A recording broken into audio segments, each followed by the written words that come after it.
Hey geometry students, today we're going to talk about some inequalities that exist in triangles. So let's look at the first theorem. It says if the measures of three sides of a triangle are not equal, then the measure the angles opposite those sides are unequal in the same order. And that sounds confusing, but all it's saying is that the biggest angle is across from the biggest side and the smallest angle is across from the smallest side. That's all it's saying. So let's look at this triangle right here. So if I was going to put these sides in order from least to greatest, so this would be the smallest side, right? So I would say that PL is the smallest side. All right, so since this is the smallest side, the angle across from this is, boom, angle M. So I know that angle M is the smallest angle. All right? So let's look at the one that would be in the middle. So 11 is between 6 and 16. So this is the side in the middle. So boom, this angle that is directly opposite that side would be the angle measurement that was in the middle. So angle L is in the middle and PM or MP is in the middle. All right, and then the greatest side is ML. So that means the greatest angle would be angle P. So I just ordered these from least to greatest. Just be sure when you do examples, you follow the directions. So one more time, all this is saying is if you got a triangle, the sides aren't the same, they're all different measurements, then the biggest angle is across from the biggest side, the smallest angle is across from the smallest side, just like that. All right, so guess what? If this is true, then the converse of this theorem is true. So this is going the opposite way. Remember the converse, you just switch the hypothesis and the conclusion, right? So this says if you've got three angle measures in a triangle and they're all different, they're not equal, then the measures of the sides across from those angles are unequal in the same order. So same thing. This is the biggest angle, so booyah, this is the greatest side. This is the smallest angle, so booyah, this is the smallest side. So let's put them in order from least to greatest again.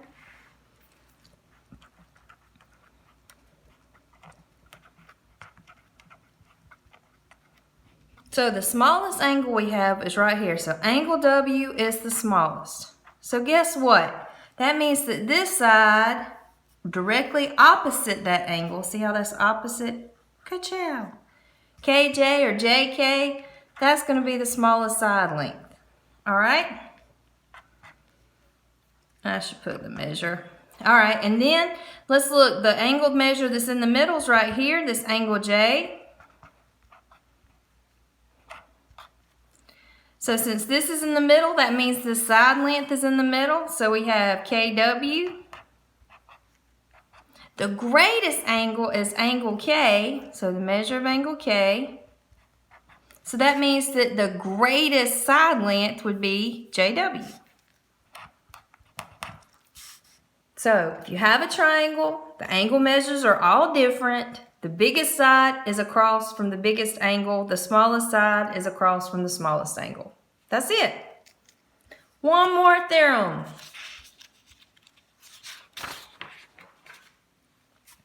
We talked about this before. If you have a right triangle, the hypotenuse is the side with the greatest measure. So the hypotenuse is always the biggest side of a right triangle. And remember, the hypotenuse is the side directly across from that right angle. So this is the hypotenuse. So I don't know what these measurements are. I could try to look at the picture and guess, but you should never do that because my drawings are not drawn to scale. But I know the hypotenuse is the greatest. So I know that WY, this side, has to be bigger than this side. And I know that this side, again, WY, has to be greater than this side. And you remember what these two sides are called? Legs. Let's do some examples. They give us a Butemus triangle. It says list the angles in order from least to greatest measure. All right, so all we're gonna do is list the angles. So least, this is the smallest side, this is the smallest angle, so angle A would come first. And we're just listing the angles, so I'm just gonna write angle A, comma, moving on. All right, this is the, in between the middle one, 16, it is directly across from angle C. And then the greatest side length is this 20, AC, so the angle across from it would be the greatest angle, angle B. Booyah, done. Let's look at number 2. It says list the sides in order from least to greatest. So I want to look for the smallest angle. Here is the smallest angle. Directly across from that is going to be the smallest side. So DE will come first. All right, and then we have 78 would be the next biggest. So directly across from it would be, boom, DF. This 81 degrees is the greatest angle, so the side across from it is going to be the greatest side, so EF. And that's it. Let's look at some more examples. It says identify the side with the greatest measure. So you need to zoom in on, boom, that's a right angle. That means that this is a right triangle. What do we know about right triangles? We know that the hypotenuse is always the greatest side. So what's the greatest side? LN. Done. No questions asked. Now let's look at a word problem. Try to illustrate it. It's beautiful, right? It says an automated robot used for underwater surveying will follow the path below. So let's look. So here's my little robot, what I thought it would look like. So it goes down here, it goes back up here, and then here. Just follow the arrows. That's this little path. Which segment of the trip will be the longest? So what do you notice about this one that's different than, let's say, example 2? What are we missing? We're missing this angle measure, right? So how can we find it? What do we know about triangles? We know all the angles add up to, that's right, 180 degrees. So if I take this 54 and add it to 82, that gives me 136. So I'm gonna do 180 minus 136, and that'll give me this angle measure. And 180 minus 136 is 44. So this angle is 44 degrees. So which segment of the trip will be the longest? Well, I know for sure that this angle right here is the greatest. So this will be the longest segment because it is the side directly opposite that angle. So XZ would be my answer. Or from the goldfish to back to where the robot started. All right, let's take it up a notch with these examples. Get a little saucy here. And let's look at number 5 on this paper. It says, list the angles in order from least to greatest. And they give us a triangle drawn on the coordinate plane. So what we're going to have to do is use the formula, the distance formula. So that's D equals the square root of x2 minus x1 squared plus y2 minus y1 squared. All right, so let's do this one first. So the distance would be equal to, now that is the distance of EF. So let's say this is EF. All right, the square root of, so 2 minus 0 squared plus 4 minus 0 squared. All right, well 2 minus 0 is 2 and 2 squared is 4. And 4 minus 0 is 4, and 4 squared is 16. That's the square root of 20. And I'm not even going to bother with changing that to a decimal. There's no need to. Now, let's do this segment, FG.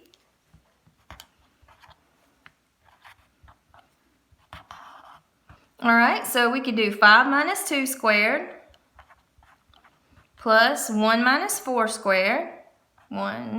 Minus 4 squared. 5 minus 2 is 3, and 3 squared is 9. 1 minus 4 is negative 3, but negative 3 squared is also 9, so that's the square root of 18. Oh, let me label these square root of 18, square root of 20. All right, let's do the last side. This one right here, so e.g. I'm running out of room. All right, that would be the square root of 5 minus 0 squared plus 1 minus 0 squared. All right, well, 5 minus 0 is 5, and 5 squared is 25. 1 minus 0 is 1, and 1 squared is 1, so that one would be the square root of 26. So now, let's list the angles from least to greatest. The smallest side is the square root of 18, FG. So the smallest angle will be the one across from that. So angle E. Oh, I wrote 5. Oh my goodness. Angle E. All right, the next would be the square root of 20. The angle across from that is G, so angle G. I'm out of room.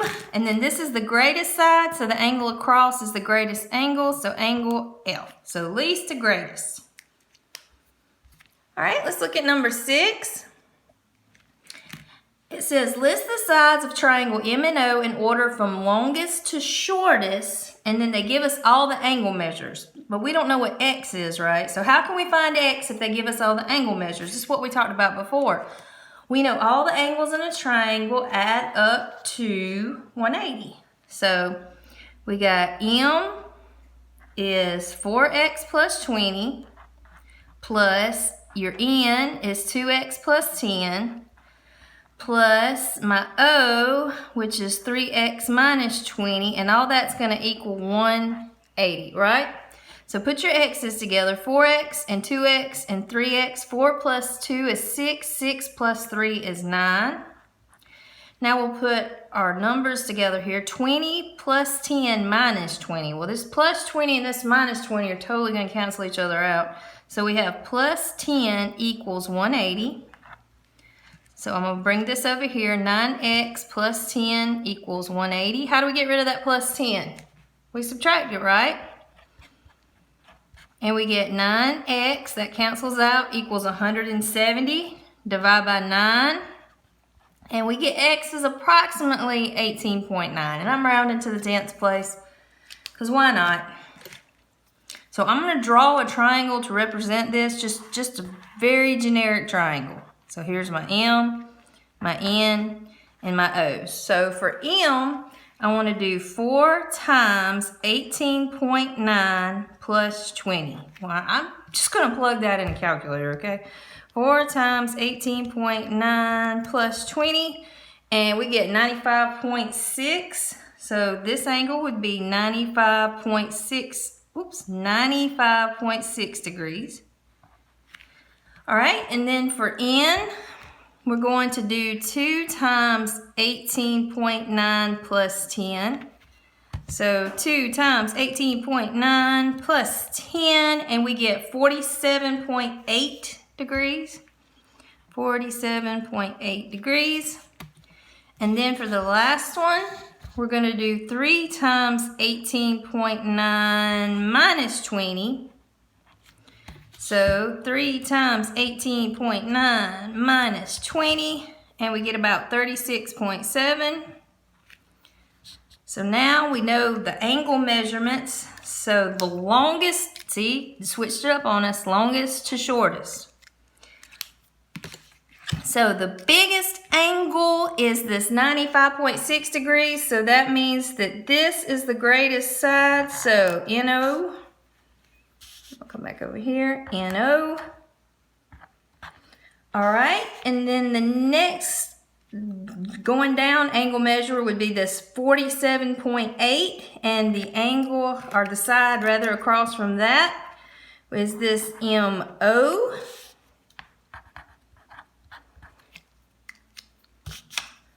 All right, and then my smallest angle, or my least angle, is 36.7, and the side across from that is MN.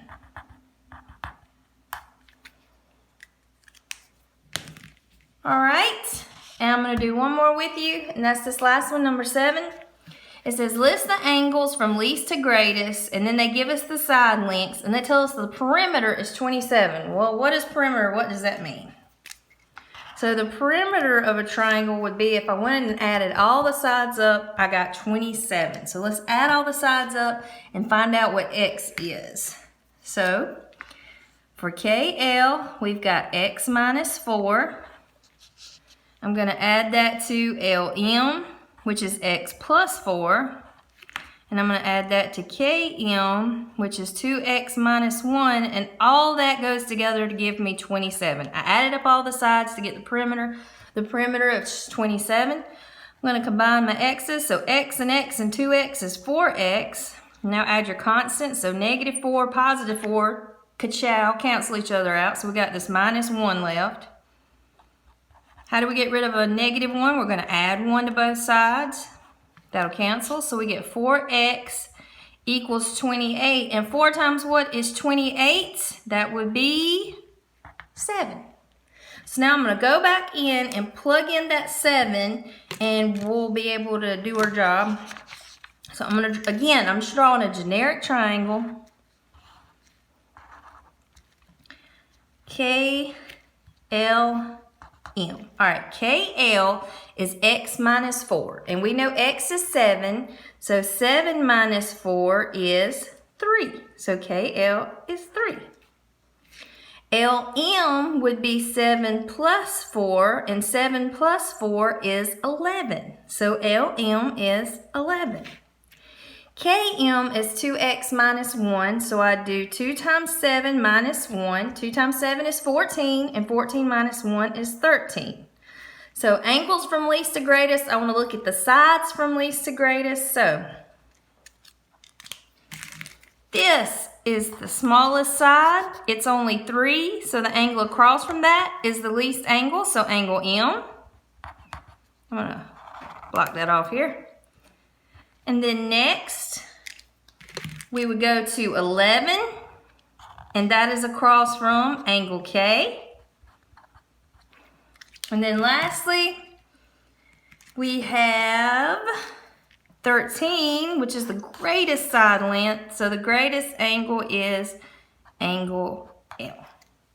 So just to sum it up, the inequalities that exist in triangles, if you have a triangle and the side lengths are different, they're not equal, then the biggest side is across from the biggest angle, the smallest side is across from the smallest angle. The same thing goes for angles. You have a triangle, they give you 3 angle measures, they're all different. You can know for sure that the greatest side is across from the greatest angle and the least side is across from the least angle. I hope you have a wonderful day.